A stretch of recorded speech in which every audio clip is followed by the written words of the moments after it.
아멘. 우리 성도님들, 우리 청년들 참 반갑습니다. 참 오랜만에 뵙는다, 그지요? 제가 작년 7월에 오후 예배 설교를 한번 했었거든요. 그래서 이제 그걸 끝으로 제가 다시는 오후 예배 설교를 할 일이 없을 줄 알았는데, 근데 반년 만에 다시 살아 돌아왔습니다. 우리는 참 생명력이 질기지요. 죽지 않습니다. 이제 앞으로 자주 뵙게 될 것 같은데요. 좀 친하게 지냈으면 좋겠습니다.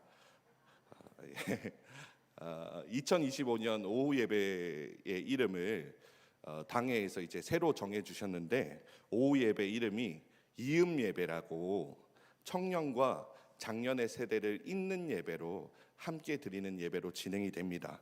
그래서 사실 우리 성도님들 마음이 좀 한편으로는 좀 불편하실 수도 있을 것 같다라는 생각이 들었어요. 우리가 지금 뭐 청년이 많은 것도 아닌데 굳이 이렇게 해야 되나? 뭐 예배 형식도 좀 바뀌고 찬양도 좀 모르는 곡도 많고, 또 무엇보다 매주 우리 잘생긴 담임 목사님 얼굴만 보시다가 이제 격주로 아마 제가 설교하게 될 것 같은데 좀 눈치가 많이 보입니다. 그래서 우리 성도님들이 굳이 이렇게 해야 되나 싶으실 수도 있을 것 같아요. 여러분, 중요한 건 예배에 선포되는 복음은 변하지 않습니다. 그러나 우리 청년의 세대들이 성문교회로 올 수 있도록 복음을 전하는 이 통로를 조금 바꾸자라는 겁니다. 여러분, 지금은 우리가 이 성문교회의 다음 세대를, 특별히 청년의 세대를 살리기 위해서 뭐라도 좀 해보면 좋겠어요. 감사합니다. 복 받으실 겁니다. 저는 참 걱정되는 것이, 우리 성도님들이 눈물로 이 성문교회를 세우셨잖아요. 또 눈물로 이 성문교회를, 우리 교회를 지켜오셨잖아요. 근데 지금 우리 성도님들의 뒤를 이을 다음 세대가 없어요. 이 세대가 지나가면 교회가 문을 닫아야 될지도 모르겠습니다. 그러나 저는 믿는 것이 있어요. 하나님이 일하시면, 하나님이 역사하시면 우리 성문교회의 다음 세대가 다시 일어설 줄 믿습니다. 여러분, 그렇기 때문에 정말 중요한 것은요, 이 이음 예배의 시간에 우리 성도님들이 많이 기도해 주시면 좋겠어요. 이 시간에 드려지는 이 이음 예배가 우리 청년의 세대로 가득 차서 우리가 앉을 자리가 없도록 그렇게 기도해 주시면 감사할 것 같습니다. 여러분, 저는 언제 설교하는 게 가장 좋냐면요, 우리 다음 세대들 앞에서 설교할 때가 가장 마음이 편하고 참 좋아요. 그래서 제가 오늘 오후 예배 설교 전에 스스로 이제 최면을 걸었어요. 저는 이 시간만큼은 우리 성도님들을 청년으로 보려고 합니다. 우리 성도님들 지금 마음만큼은 청년이시잖아요. 그래서 저도 이제 최면을 걸어서, 진우가 정신 차리자, 청년이다, 청년이다, 좀 머리가 하얀 청년들이시다, 이렇게 이제 최면을 걸고 이제 예배 단위에 섰습니다. 우리 사랑하는 청년들, 우리 장년들, 오늘 이 예배 시간이 은혜가 가득하기를 주님의 이름으로 축복합니다.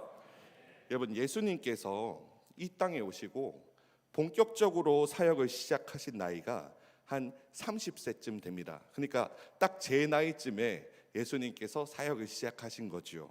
그러면 이때 예수님이 사역을 시작하시면서요, 가장 먼저 한 일이 있었는데 그게 뭘까요? 그건 바로 세례 요한에게 세례를 받으신 사건입니다. 예수님이 세례를 받으신 후에 하나님 아버지께서는 예수가 나의 사랑하는 아들이다, 만 백성에게 선포하셨어요. 그리고 이제 예수께서 세례를 받고 나신 이후에 바로 사역을 시작하면 좋았겠지만요, 오늘 본문에 지금 예수님이 어디로 가십니까? 1절 한 번 더 보시면요, 1절에 보니까요, 예수께서 성령에 이끌려 광야로 가셨다 기록되어 있어요. 자, 그러면 우리가 생각해 봐야 될 것은, 여러분, 왜 하필 광야였을까요? 성령께서는 왜 하필 예수님을 광야로 이끄셨을까요? 왜냐하면 이때까지는 늘 광야는 실패의 장소였습니다. 여러분 생각해 보세요. 우리도 한 번쯤은 좀 아픔이 있는 장소가 있을 수 있잖아요. 지나가다가 혹시 거기만 쳐다봐도 에이 저기 가기 싫어, 이런 데 혹시 있으시진 않으신가요? 혹시 작년이죠, 2024년에 성문교회 10대 뉴스 중에 하나인 네가 왜 거기서 나와 혹시 사건을 우리 성도님들 혹시 아십니까? 제가 수요일에 한번 이야기를 했는데 이게 아주 큰 사건이었는데 아마 여기 계신 분들 반은 아실 거고 반은 모르실 겁니다. 그래서 이해를 돕기 위해서 잠깐만 간략하게 설명을 드릴게요.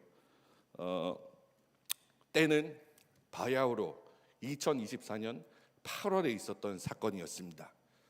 작년 여름이 정말 더웠잖아요. 그 더운 8월에 제가 담임 목사님을 모시고 한 성도님 가정에 신방을 갔을 때의 일입니다. 대명동 주택가에 사시는 우리 성도님 집에 신방을 가야 되는데, 근데 여러분 제가 정말 길눈이 어둡거든요. 길치입니다, 길치. 원래 제가 그 성도님 집을 한 3-4번 정도 갔었어요. 근데 그날은 도저히 못 찾겠는 거예요. 그래서 휴대폰 지도를 보는데도 못 찾겠어요. 그래서 그 더운 날 계속해서 이 뺑뺑이를 몇 바퀴를 돈 겁니다. 그렇게 한참 헤매다가 결국 그 집을 찾았어요. 근데 그 집을 찾은 것도 제가 찾은 게 아니라 목사님이 찾으셨어요. 그래서 목사님이 저한테 물어보시는 거예요. 주소 보니까 이 집 맞는 것 같은데 전사님, 그때 전사였으니까 전사님 이 집 맞죠? 물어보시는 거예요. 그래서 제가 목사님 이 집 맞습니다. 제가 잠깐 헷갈렸는데 이 집이 맞는 것 같습니다. 그래서 목사님이 초인종을 누르셨어요. 안녕하세요, 성문교회 이정학 목사입니다 하니까 문이 열리네요 하면서 문이 열리더라고요. 그래서 딱 맞게 잘 찾아왔구나, 정말 다행이다 하고 대문을 열고 계단을 올라가는데요, 갑자기 뭔가 느낌이 쎄한 겁니다. 이곳이 마치 처음 온 것 같은 낯선 느낌이 드는 거예요. 그래서 그래도 어쨌든 대문을 열어주셨으니까 당연히 맞겠지 싶잖아요. 그래서 목사님 뒤를 따라서 이제 집 안에 들어가려고 하는데요, 근데 집 안을 보니까 난생 처음 본 아저씨가 거실에 이렇게 서 계시는 거예요. 그러면서 마치 그 아저씨 표정이 이것들은 뭐지 하는 표정으로 우리를 쳐다보고 계시는 겁니다.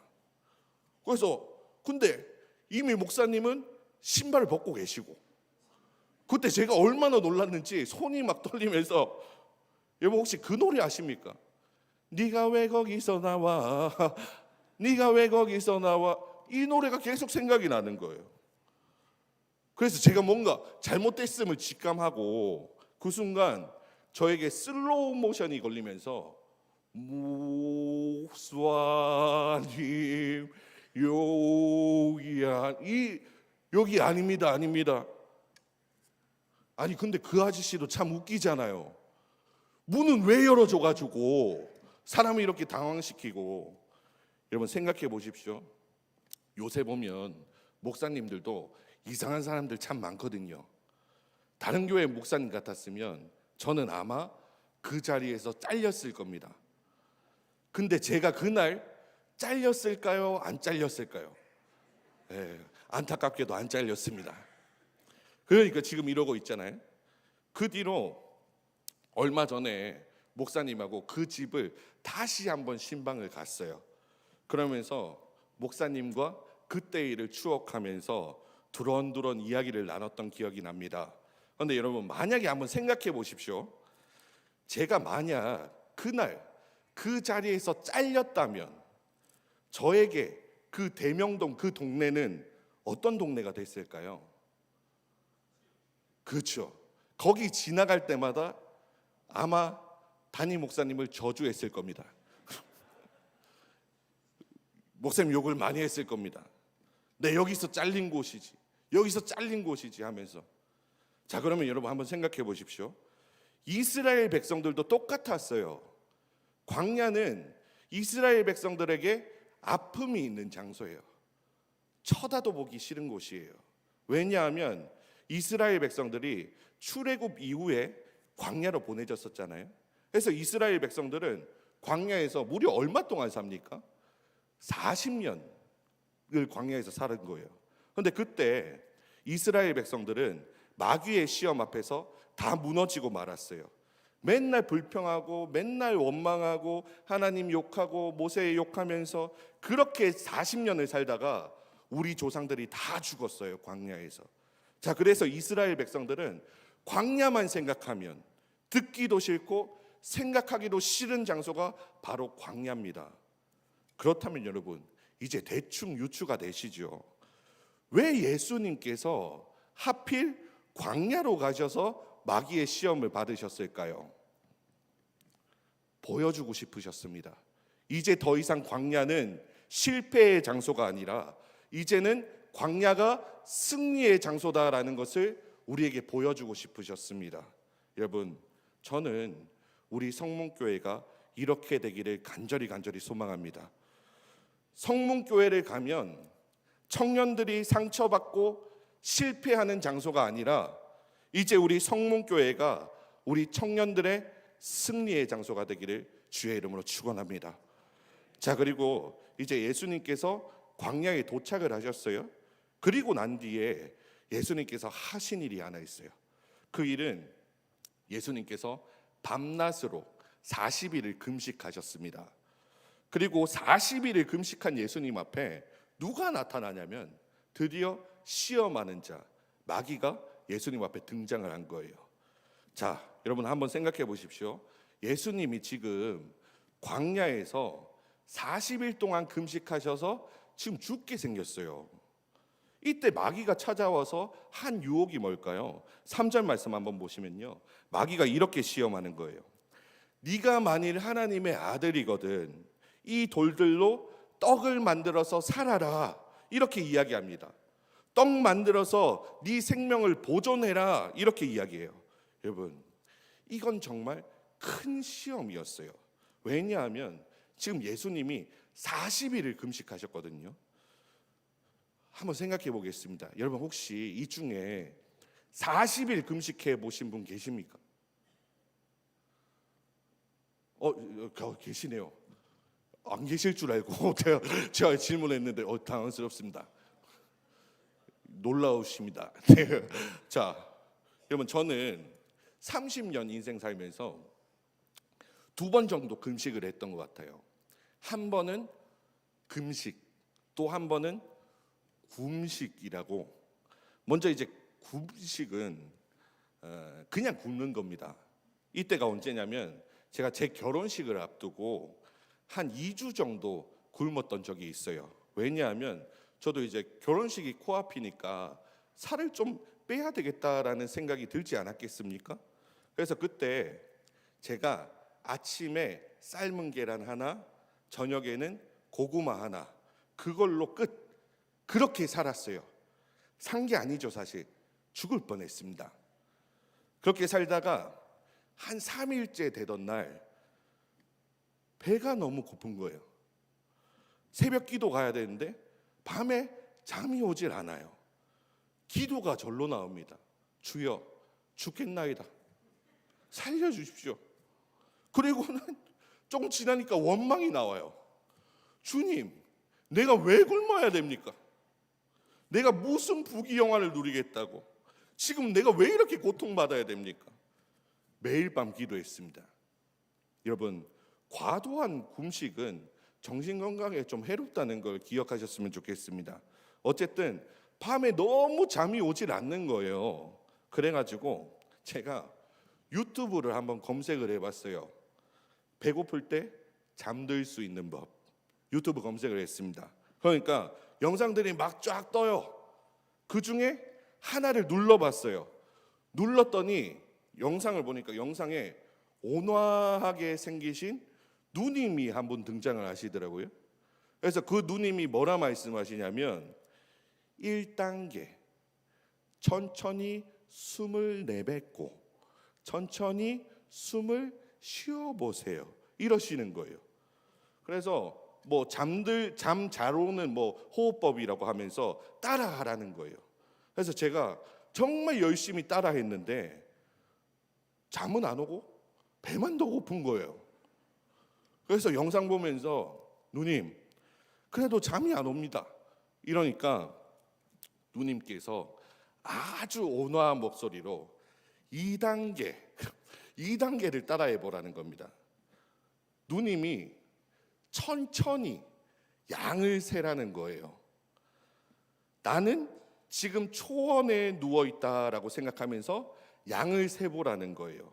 그래서 제가 누워서 나는 지금 초원에 있다 하면서 양을 세기 시작했습니다. 누님도 계속 말씀해 주시더라고요. 양 1마리, 양 2마리. 그래서 저도 이제 눈을 감고 따라했어요. 양 1마리, 양 2마리. 근데 양이 3번째부터 되니까 이게 갑자기 큰 문제가 생기기 시작했어요. 이게 숫자를 세다 보니까요, 눈을 감고 양 1마리, 양 2마리, 양 3마리 먹고 싶다. 양 4마리 먹고 싶다. 돼지고기 먹고 싶고 닭고기 먹고 싶고 미치겠는 거예요. 그렇게 하다 보니까 근데 놀라운 사실 어느새 잠이 든 겁니다. 그래서 그렇게 며칠을 더 버티기 시작했어요. 근데 하루는 제가 꿈을 꿨는데 어떤 꿈을 꿨냐면 제가 하필 이제 치킨을 먹는 꿈을 꾼 거예요. 중요한 건 치킨을 한참 먹다가 꿈에서 딱 깬 겁니다. 닭다리도 못 먹고 꿈에서 깬 거예요. 굉장히 억울했어요. 근데 그 뒤로 떠오르는 찬송이 하나 있었어요. 찬송가 490장. 주여 지난밤 내 꿈에 배었으니 그 꿈이 이루어 주옵소서. 내 닭다리 하면서 나의 놀라운 꿈 정녕 남이 끼는 장차 큰 은혜 받. 그때 생각하니까 또 눈물 날락한다네요. 여러분 이 당시에 제 꿈이 뭐였는지 아십니까? 치킨 1마리 먹는 게 제 꿈이었어요. 근데 제가 이렇게 금식을 한 지 일주일이 좀 넘어가니까 갑자기 몸이 너무 안 좋아지는 거예요. 계속 두통 있고 뭐 먹는 것도 계란 하나 뭐 고구마 하나 이게 단데 계속 설사하고 막 하루 종일 피곤하고 이런 거예요. 그래서 안 되겠다 싶어서 제가 병원을 한번 갔습니다. 왜냐하면 제가 너무 안 먹다 보니까 혹시나 이게 영양실조이지 않을까 싶어서 병원에 갔어요. 그래서 병원에 가서 피 검사하고 뭐 좀 검사하고 의사 선생님을 어쨌든 만났습니다. 그래서 저는 당연히 의사 선생님이 네 영양실조니까 잘 먹어라 그렇게 말씀하실 줄 알았어요. 근데 제 병명이 뭐였는지 아십니까? 영양과다. 너무 많이 먹어서 아프다는 겁니다. 그만 처먹으라는 거예요 나한테. 여러분 제가 뭘 많이 먹었으면 억울하지도 않았을 텐데 굉장히 억울했습니다. 이 뒤에 금식 이야기가 참 재밌거든요. 시간 관계상 다음에 하도록 하겠습니다. 자 여러분 한번 보십시오. 저는 고작 일주일 굶었어요. 완전 굶은 것도 아니고 계란 하나 고구마 하나는 먹었어요.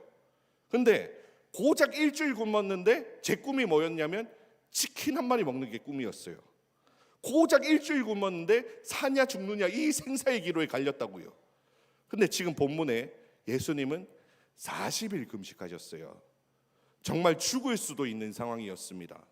그때 시험하는 자가 나타났어요. 너 40일 굶었지. 이러다가 너 진짜 죽어. 그러니까 돌을 떡으로 만들어서 먹어. 그러면 살 수 있어. 이러는 거예요. 자, 이때 마귀의 시험 앞에서 예수님이 4절에 이렇게 이야기하세요. 뭐라 이야기하시죠? 사람이 떡으로만 살 것이 아니요 하나님의 입으로부터 나오는 모든 말씀으로 살 것이니라. 다시 말하면 사람이 죽고 사느냐의 문제는 육신의 떡에 달려 있다는 게 아니에요. 사람이 죽고 사느냐의 문제는 하나님의 말씀에 순종하느냐 아니하느냐에 달려 있다는 겁니다. 여러분, 예수님께서 마귀에게 받으셨던 첫 번째 시험은 바로 하나님의 말씀에 순종할 것인가 순종하지 않을 것인가에 대한 시험이었어요. 중요한 질문입니다. 사랑하는 성도 여러분, 말씀에 순종하고 계십니까? 말씀을 따라 살고 계십니까? 우리 삶 가운데, 내 심령 가운데 지금 말씀이 시퍼렇게 살아 역사하셔서 오늘 그 말씀이 나를 살게 하는 건 맞습니까?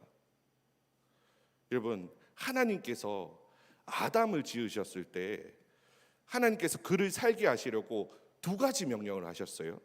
하나는 동산 전체에 있는 실과를 네가 마음껏 먹으라는 거예요. 그래서 아담은 이걸 먹음으로써 살 수 있었습니다. 그리고 또 한 가지 명령은 무엇이었냐면 동산 중앙에 있는 선악과는 먹어야 됩니까? 먹지 말아야 됩니까? 먹지 말아야 됩니다. 하나님이 딱 그거 하나 명령하셨어요. 여러분, 근데 이 선악과를 먹는 날에는 정녕 죽는다라고 말씀하셨거든요. 여러분, 이 말이 무슨 말일까요? 자, 여러분, 선악과를 먹는 순간 선악과에 독이 있어서 죽습니까? 선악과에 독이 있나요? 아니에요. 선악과를 먹지 말라 말씀하신 그 하나님의 말씀에 불순종하는 순간 인간에게는 죽음이 찾아온 겁니다. 여러분, 돌을 떡으로 만들라, 이 마귀의 말이 무슨 말일까요? 마귀가 말하는 건 이거예요. 사람은 떡으로 사는 존재야. 사람은 떡을 먹어야 생명이 유지가 돼. 하나님이 네 생명을 유지하는 게 아니야. 이렇게 마귀가 주장하는 거예요. 여러분, 여기서 마귀가 말하는 떡이 뭘까요? 뭐 여러 가지가 있죠. 그 중에 가장 중요한 이 떡은 돈이 될 수도 있습니다. 여러분, 돈이 많으면 하고 싶은 거 다 할 수 있더라고요. 생각해 보세요. 부자가 좋은 차 타고 다니는 게 나쁜 겁니까? 아니에요. 부자가 좋은 집에 사는 게 나쁜 겁니까? 아니에요. 그래서 마귀가 말하는 게 뭐예요? 네가 가진 능력으로 너는 충분히 잘 살 수 있다는 거예요. 그게 너에게 기쁨 주고 생명 주고 즐거움을 준다는 겁니다. 여러분, 사실 오늘날 많은 사람들이 이렇게 살아요. 내가 가진 능력으로, 내가 가진 돈으로 살아요. 근데 돈이 우리에게 행복을 안 주면 참 좋겠지만 돈은 우리에게 행복을 줘요. 근데 돈이 행복의 전부가 아니다라는 것을 알고 있는 사람이 있습니다. 그게 누굽니까? 바로 우리들입니다. 여러분, 우리는 돈이 없어도 행복할 수 있잖아요. 하나님 한 분만으로 만족하는 삶 살 수 있잖아요. 오늘 하나님이 내 거 다 가져가신다 해도 욥처럼 주신 이도 여호와시요 걷어가신 이도 여호와십니다. 예배할 수 있잖아요.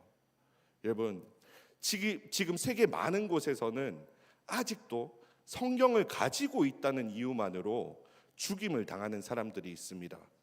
그러면 하나님은 능력이 있으신데 왜 우리에게 고난이 있을까요? 이때는 한 가지 대답밖에 없어요. 하나님은 의도적으로 그렇게 하신다는 거예요. 하나님은 의도적으로 고난을 주시는 거예요. 여러분, 하나님이 광야에서 이스라엘 백성들을 의도적으로 굶주리게 하셨고 의도적으로 목마르게 하셨습니다. 왜 그러셨을까요? 이유가 딱 하나예요. 낮추시기 위해서. 낮아져야 돼요. 왜 낮추셔야 되냐면 사람이 떡으로 사는 게 아니라 하나님의 말씀으로 산다라는 것을 알려주시기 위해서예요. 여러분, 하나님은 때로는 우리에게 고통과 아픔을 통해서 우리의 한계를 보게 하세요. 하나님은 의도적으로 그렇게 하세요. 그 한계를 느껴서 무엇으로 살게 하도록? 하나님의 말씀으로 살 수 있도록. 그런데 여러분, 이스라엘 백성들은 광야에서 이 시험을 이기지 못하고 실패해버리고 말았습니다. 이스라엘 백성들은 광야에서 하나님을 배신했어요. 그런데 그 이스라엘이 실패했던 그 광야에 지금 누가 계십니까? 예수님께서 계신 거예요. 여러분, 하나님이 의도적으로 예수님을 광야를 보내시고 마귀에게 시험 받게 하신 이유가 뭡니까? 이스라엘 백성은 실패했지만 예수님은, 하나님은 승리하시는 하나님이시다라는 겁니다. 그래서 주님께서 우리에게 말씀하시는 것은 너희가 이 광야에 있을지라도 너희는 이 이스라엘 백성들처럼 실패하는 것이 아니라 예수님처럼 승리할 수 있다라는 겁니다. 하나님은 이 실패의 장소를 오늘 성공의 장소, 승리의 장소로 바꾸셨습니다. 역전의 하나님, 여러분 이 하나님을 믿으시기를 축원합니다. 말씀 맺겠습니다. 여러분 사실 우리가 이 광야에서 떡으로만 살려고 할 때가 참 많아요. 내가 가진 능력으로, 내가 가진 돈으로, 내가 가진 그 무엇으로 그렇게만 살려고 할 때가 참 많아요. 사실 이미 우리는 떡으로만 살고 있는지도 모르겠습니다. 근데 오늘 말씀해 보니까 사람은 떡으로 사는 게 아니래요. 하나님의 말씀으로 사는 거래요. 여러분 지금 이 광야에서 많은 사람들이 떡으로만 살아갑니다. 하지만 여러분 우리는 달랐으면 좋겠습니다. 떡으로만 사는 것이 아닌 주의 말씀으로 살아가는 삶. 마귀가 계속 우리를 시험할 거예요. 떡으로 살아, 떡으로만 살면 돼. 그 마귀의 유혹 가운데 여러분 기억하십시오. 사람은 떡으로만 사는 것이 아니라 하나님의 말씀으로 사는 것이다. 사랑하는 우리 청년들과 우리 작년의 세대 여러분, 우리 성문교회가 2025년 한 해에 말씀에 순종할 때, 말씀대로 행할 때에 주의 교회는 다시 승리할 줄 믿습니다. 이제 더 이상 우리 성문교회는 실패의 장소가 아니라 우리 성문교회는 승리의 장소, 승리의 공간, 승리하는 교회가 될 줄 믿습니다. 이 시간 같이 한 곡